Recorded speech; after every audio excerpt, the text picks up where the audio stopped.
ആകാശവാണി.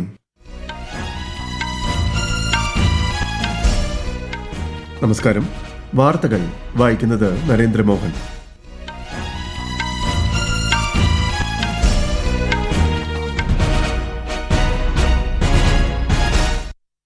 പ്രധാന വാർത്തകൾ. ആഗോള സുരക്ഷാ വെല്ലുവിളികളെ നേരിടുന്നതിന് ശക്തമായ സഹകരണം ആവശ്യമാണെന്ന് ബ്രിക്സ് കൂട്ടായ്മ. രാജ്യത്തിന്റെ മൊത്തം വ്യാപാരം കഴിഞ്ഞ 3 മാസം 5.4% വളർച്ച കൈവരിച്ചതായി നിതി ആയോഗ് റിപ്പോർട്ട്. കേരളത്തിൽ PM ശ്രീ പദ്ധതി നടപ്പാക്കുന്നതിലെ ആശങ്ക സംബന്ധിച്ച അടിയന്തര പ്രമേയത്തിന് അവതരണാനുമതി നിഷേധിച്ചതിൽ പ്രതിഷേധിച്ച് നിയമസഭയിൽ ഇന്നും പ്രതിപക്ഷ വാക്കൌട്ട്. ഐക്യരാഷ്ട്രസഭാ യോഗത്തിൽ പാകിസ്ഥാൻ കശ്മീർ പ്രശ്നം ഉന്നയിച്ചതിനെ ശക്തമായി അപലപിച്ച് ഇന്ത്യ. ഇറാനെതിരായ സൈനിക നടപടികൾ താൽക്കാലികമായി നിർത്തിവെക്കാനുള്ള പ്രമേയം US സെനറ്റ് പാസാക്കി. ഫിഫ ലോകകപ്പ് ഫുട്ബോളിൽ കോങ്കോയെ പരാജയപ്പെടുത്തി കൊളംബിയ നോക്കൌട്ടിൽ പ്രവേശിച്ചു.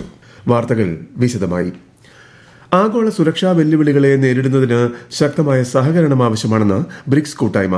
ന്യൂഡൽഹിയിൽ നടന്ന 16ാമത് ബ്രിക്സ് ദേശീയ സുരക്ഷാ ഉപദേഷ്ടാക്കളുടെ ഉന്നതതല യോഗത്തിലാണ് പ്രഖ്യാപനം. ഇന്ത്യയുടെ ബ്രിക്സ് അധ്യക്ഷ സ്ഥാനത്തിന് പൂർണ്ണ പിന്തുണ അറിയിച്ച രാഷ്ട്ര നേതാക്കൾ പ്രധാനമന്ത്രി നരേന്ദ്രമോദിയുമായി കൂടിക്കാഴ്ച നടത്തി.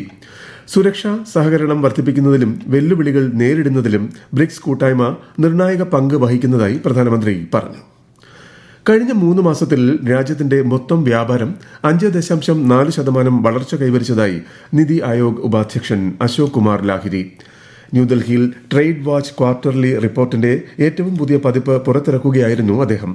കഴിഞ്ഞ പാദത്തിൽ ഇന്ത്യയുടെ കയറ്റുമതി $1.84 ട്രില്യൺ ഡോളറിലെത്തിയെന്നും ഇറക്കുമതി 6.5% വർദ്ധിച്ചതായും ശ്രീ അശോക് കുമാർ ലാഹിരി പറഞ്ഞു.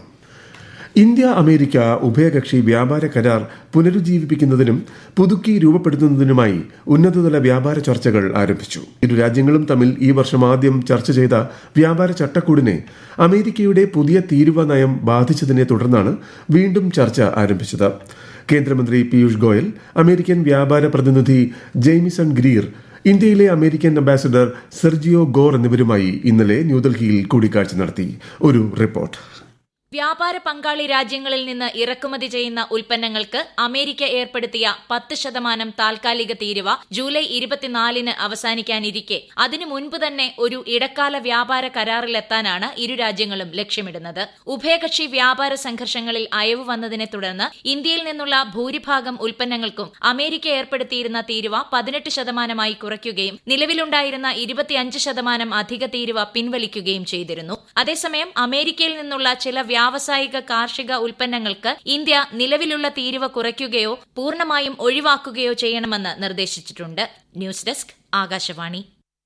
14ാമത് പാസ്പോർട്ട് സേവാ ദിനത്തോടനുബന്ധിച്ച് രാജ്യത്തും വിദേശത്തുമുള്ള എല്ലാ പാസ്പോർട്ട് അധികൃതർക്കും ആശംസകൾ നേർന്ന് വിദേശകാര്യമന്ത്രി S. ജയശങ്കർ. പാസ്പോർട്ട് സേവാ പ്രോഗ്രാം 2.0 നടപ്പിലാക്കൽ, ചിപ്പ് ഘടിപ്പിച്ച പാസ്പോർട്ടുകൾ, പുതിയ പാസ്പോർട്ട് സേവാ കേന്ദ്രങ്ങളുടെയും പോസ്റ്റ് ഓഫീസ് പാസ്പോർട്ട് സേവാ കേന്ദ്രങ്ങളുടെയും പ്രവർത്തനം, റെക്കോർഡ് തോതിലുള്ള പാസ്പോർട്ട് വിതരണം എന്നിവ ജനങ്ങളുടെ യാത്ര കൂടുതൽ സുഗമമാക്കുന്നതായി ശ്രീ ജയശങ്കർ സമൂഹമാധ്യമത്തിലൂടെ വ്യക്തമാക്കി. കേന്ദ്രീയ വിദ്യാലയങ്ങൾക്കായുള്ള 2025-26 36ാമത് ദേശീയ യുവജന പാർലമെന്റ് മത്സരത്തിന്റെ സമ്മാനദാന ചടങ്ങ് നാളെ ന്യൂഡൽഹിയിൽ പാർലമെന്ററി കാര്യ സഹമന്ത്രി അർജുൻ റാം മെഘ്വാൾ നിർവഹിക്കും. ദേശീയതലത്തിൽ 1ാം സ്ഥാനം നേടിയ ന്യൂഡൽഹി ഡോക്ടർ രാജേന്ദ്ര പ്രസാദ് കേന്ദ്രീയ വിദ്യാലയത്തിന് സർദാർ വല്ലഭായ് പട്ടേൽ റണ്ണിംഗ് പാർലമെന്ററി ഷീൽഡും ട്രോഫിയും സമ്മാനിക്കും. പ്രാദേശിക തലത്തിൽ കേരളത്തിൽ നിന്നും തിരുവനന്തപുരം പള്ളിപ്പുറം കേന്ദ്രീയ വിദ്യാലയത്തിനും പുരസ്കാരം ലഭിക്കും. നിയമസഭയിൽ ഇന്നും പ്രതിപക്ഷ വാക്കൌട്ട്. അടിയന്തര പ്രമേയത്തിന് സ്പീക്കർ അവതരണാനുമതി നിഷേധിച്ചതിൽ പ്രതിഷേധിച്ചാണ് പ്രതിപക്ഷം സഭയിൽ നിന്നും ഇറങ്ങിപ്പോയത്. കൂടുതൽ വിവരങ്ങളുമായി ആകാശവാണി തിരുവനന്തപുരം ജില്ലാ പ്രതിനിധി രജു കോലിയക്കോട്.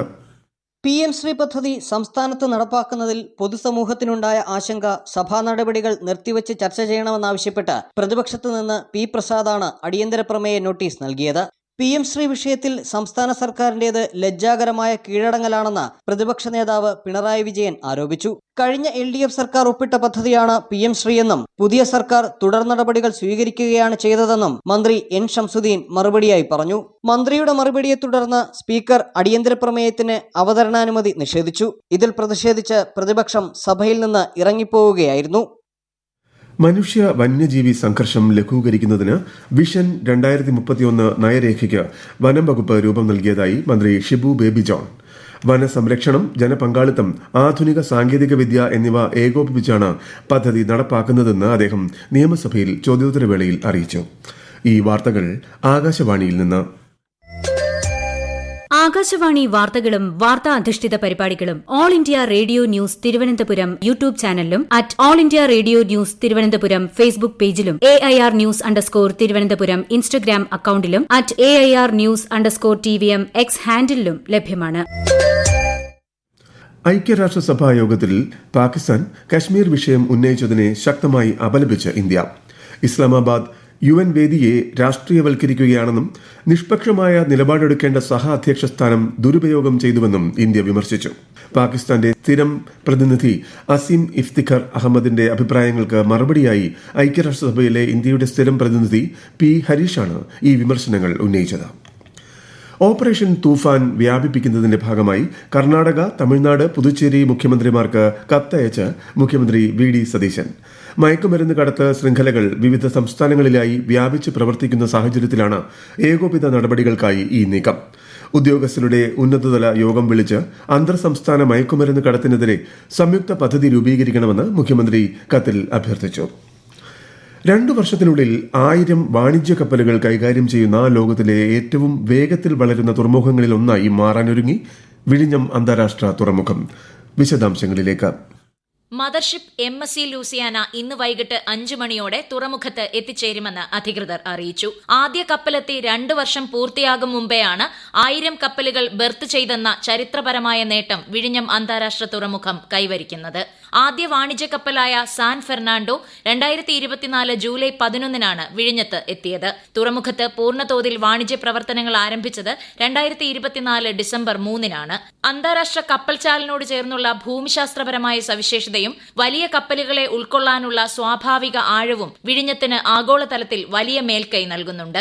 News desk, Akashvani.